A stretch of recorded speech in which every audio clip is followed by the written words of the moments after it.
If you're going to be on the political left, you have to get used to losing a lot. In Bernie Sanders' first election, he received 2.2% of the vote. The winner got 64.4%. In Sanders' next election, he only got half as much, reaching 1.1%. Even when he finally made it to Congress, nearly 20 years later, he spent several more decades as a lonely outsider. But in 2016, he nearly toppled the Democratic Party's hand-picked presidential nominee, and in 2020, he might actually receive the nomination. It took a long time to get to this point. The British Labour Party's recent defeat was deeply upsetting. It means that a sociopathic right-winger will continue to govern the country for years to come. It means that the Labour agenda, which is inspiring and would have fundamentally changed Britain, making college free, kicking off a green industrial revolution, ending austerity, building public services that work, strengthening animal welfare, introducing free public broadband, creating new national parks, saving the NHS from privatization, will not be implemented. Under Conservative governance, Britain has suffered from malaise and hopelessness. When I visited this year for the first time in 6 years, I was struck by the growth of gambling, the hatefulness of the tabloid newspapers, and the percentage of radio ads I heard that were for various different types of financial and insurance products. Labour was offering a vision of a very different Britain, a place where nature flourishes and people take care of one another and care about the country around them. Now the Tory party will be in power for at least another 5 years. Magnificent. We can tell ourselves all kinds of things after a disastrous election. Many of them are true. The British press was absolutely vicious to Jeremy Corbyn, and instead of rallying behind him, many Liberals decided to echo ludicrous smears about him being an extremist who hates Jews. The press presentation of Corbyn often felt like the 2 minutes hate from Orwell, and indeed I knew older people in England who absolutely despised Corbyn but couldn't seem to articulate clear reasons for it. Corbyn had a less focused message than during the impressive 2017 campaign, which increased Labour's vote share by the largest margin since 1945. Ironically, Corbyn's previous success had the effect of making last month's loss look worse than it otherwise would have. Brexit messed everything up, presiding over a party comprised of both staunch Remain and staunch Leave supporters. Corbyn was in an impossible position, couldn't stake a strong stance, and then ended up supporting a proposal that would drag out the Brexit nightmare even further, just as Britons had reached the limits of their patience with it. There is no reason to believe that Labour's leftism was the cause of its defeat. Labour's economic and social policies were overwhelmingly popular, and the only party that was more badly defeated than Labour was the centrist Liberal Democratic Party, which was crushed. Whatever lesson we need to take from the British election, then, it is not that leftism is bad, and Britain needs a new Tony Blair. People hate that guy. Critics of the left will, of course, try to gloat. They are always attempting to make the we govern argument that if you run too far to the left you'll lose. That doesn't fit the facts of the British election. If a leftist Corbyn lost votes in 2019, why did the same leftist increase votes in 2017? But a catastrophic loss allows people to say, look, voters had a choice. You offered them your left agenda. They rejected it. You said, socialism or barbarism, and they resoundingly chose barbarism. Give it up. They don't want what you're selling. Corbyn's ideas are discredited. You are idiots to think that people would opt for radical leftism. And I am sure some of us feel the self-doubt. When Abdul El-Sajjad lost in Michigan, Politico characterized it as a clear electoral rejection of socialism. Even though Abdul wasn't a socialist, Abdul has convincingly explained why that's silly. He was running against an extremely powerful candidate with a lot more money, and it's impressive that he did as well as he did as an insurgent. But I am sure I am not the only one who has felt the occasional twinge of self-doubt. What if those who say we're crazy are right? What if If the left cannot win, what then? So what, if we can exceed expectations, like Corbyn did in 2017 and Bernie did in 2016? We need to win. What if we are just destined to lose? Before accepting that depressing conclusion, though, it is worth remembering some history. In 1931, the British Labour Party suffered an absolutely catastrophic defeat, far worse than what just happened to Corbyn. The Conservative Party received 470 seats in Parliament. Labour got 52, and even the party leader lost his seat. There was virtually nothing left of the party. Flash forward to 14 years later. Winston Churchill had just led Britain through World War II, and one might have expected him to sail through the 1945 general election with ease. That did not happen. Instead, despite having just helped the country defeat the Nazis, Churchill lost to Clement Attlee's openly socialist Labour Party. And when I say openly socialist, I mean that Labour's 1945 election manifesto said the following: "The Labour Party is a socialist party, and proud of it. Its ultimate purpose at home is the establishment of the socialist Commonwealth of Great Britain, free, democratic, efficient, progressive, public-spirited, its material resources organised in the service of the British people." Toward that end, the manifesto promised public ownership of the fuel and power industries, iron and steel manufacturing, and all rail, road, air and canal transport. Labour's socialism was anti-bureaucratic and anti-authoritarian. The manifesto said that the economic purpose of government must be to spur industry forward and not to choke it with red tape, and on civil liberties it was stirring. The Labour Party stands for freedom of worship, freedom of speech, freedom of the press. The Labour Party will see to it that we keep and enlarge these freedoms, and that we enjoy again the personal civil liberties we have, of our own free will, sacrificed to win the war. The freedom of the trade unions, denied by the Trade Disputes and Trade Unions Act, 1927, must also be restored. It made clear, however, that it did not believe in the capitalistic conception of freedom, but there are certain so-called freedoms that Labour will not tolerate: freedom to exploit other people, freedom to pay poor wages and to push up prices for selfish profit, freedom to deprive the people of the means of living full, happy, healthy lives. This is the manifesto that inspired the British people to throw Winston Churchill out of office. Attlee's government went on to establish the most important and popular social institution in the history of Britain, the National Health Service, which guaranteed free at point-of-use health services to every person in the country regardless of their means. The NHS remains beloved in the UK, despite years of Conservative mismanagement. Remember that the way right-wingers convince people government doesn't work is by running government services horribly and starving them of funds and then going, "See, it's a disaster, looks like we need to privatize it, things can change then." It takes a while, but it's a long fight.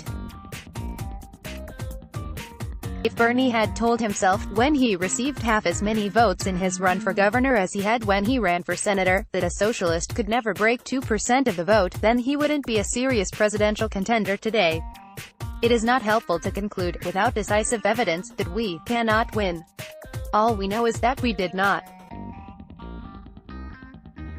In fact, when I look over the British election now, having had a few weeks to reflect, I understand why Labour did not win. Personally, I was inspired by the bevy of policies that Corbyn put out. Now, when I look at the ad in which he recites as many of them as possible in 60 seconds, it seems more like undisciplined messaging than amazing ambition. Campaigners on the ground apparently said that the sheer volume of policies, and the failure to make it clear which were the priorities, confused voters and made Labour's program sound unrealistic. Substantively, the 2019 manifesto was similar to the 2017 one, but it's true that the campaign was less compelling this time around. Even the titles, for the many, not the few, 2017 versus It's Time for Real Change, 2019, the first one stakes out a clear division between the rich and the rest of us, while the second is vacuous. I like Jeremy Corbyn tremendously, and I think nearly every mainstream criticism of him is deeply unfair. My colleague Gautam Bhatia has written movingly about how rare it is to find a principled anti-imperialist in British politics, and how much of the criticism of Corbyn is because he dared to stand up for unpopular causes like Palestinian rights, Irish republicanism, and South African liberation. But I do not think it is harsh or cruel to Corbyn to say that he is not particularly effective as a politician. In fact, depending on your opinion of politicians, that should be a compliment. The fate of a principled person in politics is that they will be unwilling to fight back against smears, won't know how to manipulate the press to their advantage, won't think in terms of branding and messaging, and won't use rhetoric. Corbyn strikes me as a thoroughly decent man. Watch him in interviews and try to reconcile the person on display there with the caricature and hate figure. But he hasn't mastered the game of politics. He can seem laconic when he should be passionate, opaque when he should be crisp. Corbyn didn't manage to benefit from what should have been his chief strength, his authenticity.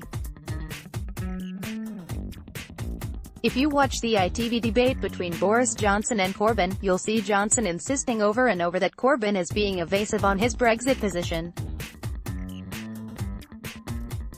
In response, Corbyn simply repeats the same talking point, that he will put whatever deal he secures up for a new referendum so that the people can decide.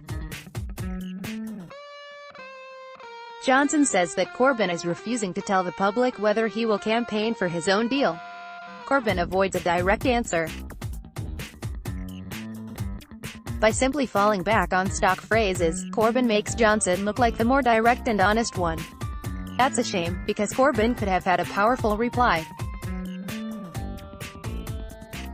He could have said, "Of course I'm not going to campaign one way or the other.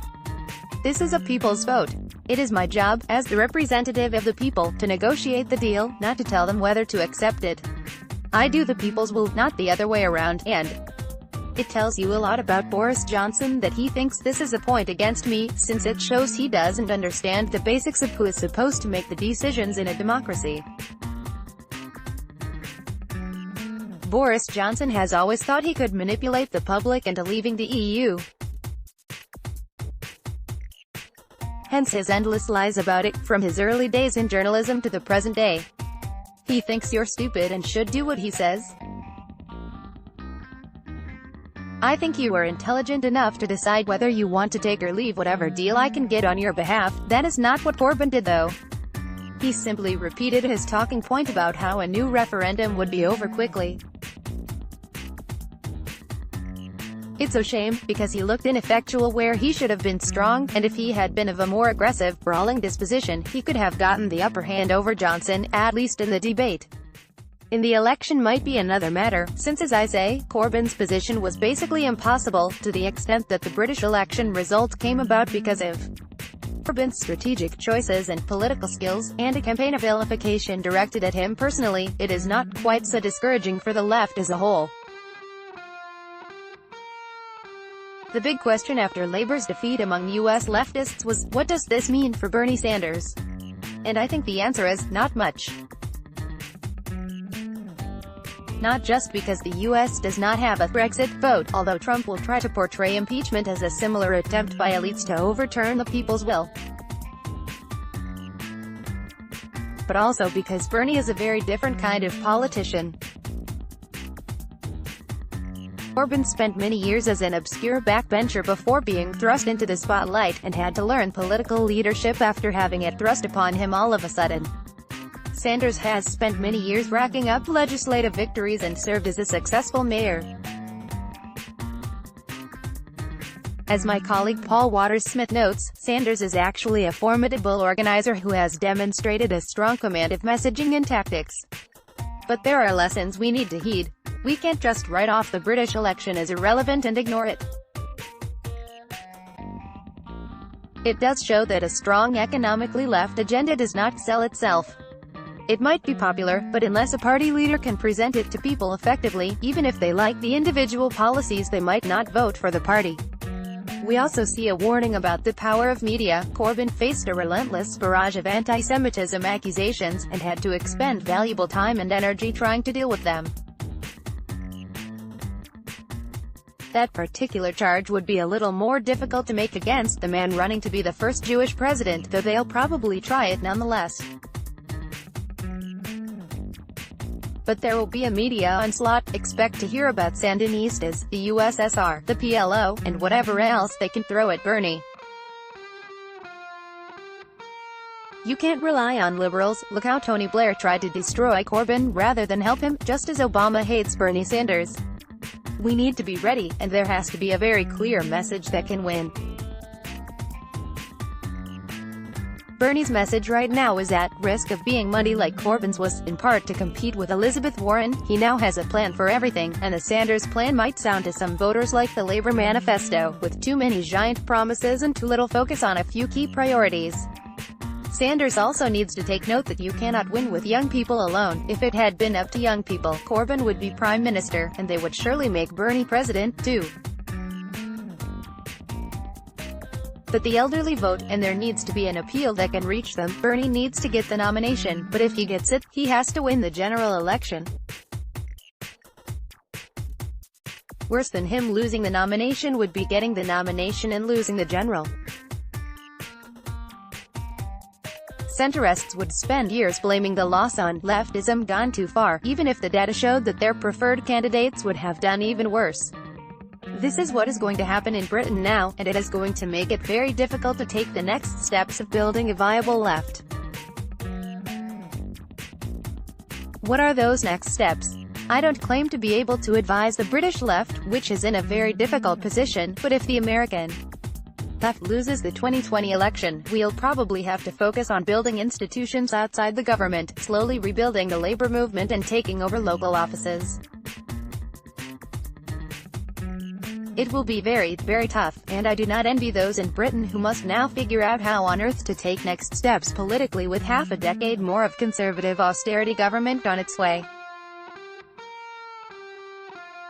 When we lose, though, the best thing we can do is to remember just how many people have lost before, and how they picked themselves up and kept fighting.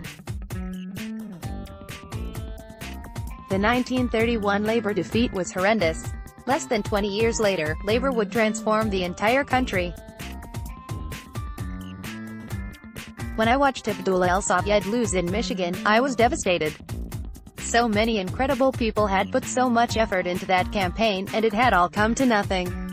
The best candidate lost. But I also knew that Abdul will be back sooner or later, that he's not going anywhere, and someday he will win. 2020 is going to bring a presidential election that will either be crushingly disappointing or will give the left more power than it has ever had in this country. I hope that this time next year, Bernie Sanders is the president-elect. I am going to do what I can to make that happen. But if he is not, the fight cannot end. Our energy must be redoubled, and we must press on. Fun fact, I am a follower of a Facebook page for memes about post-war British Labour Prime Minister Clement Attlee. I highly recommend it. Let's block ads. Why?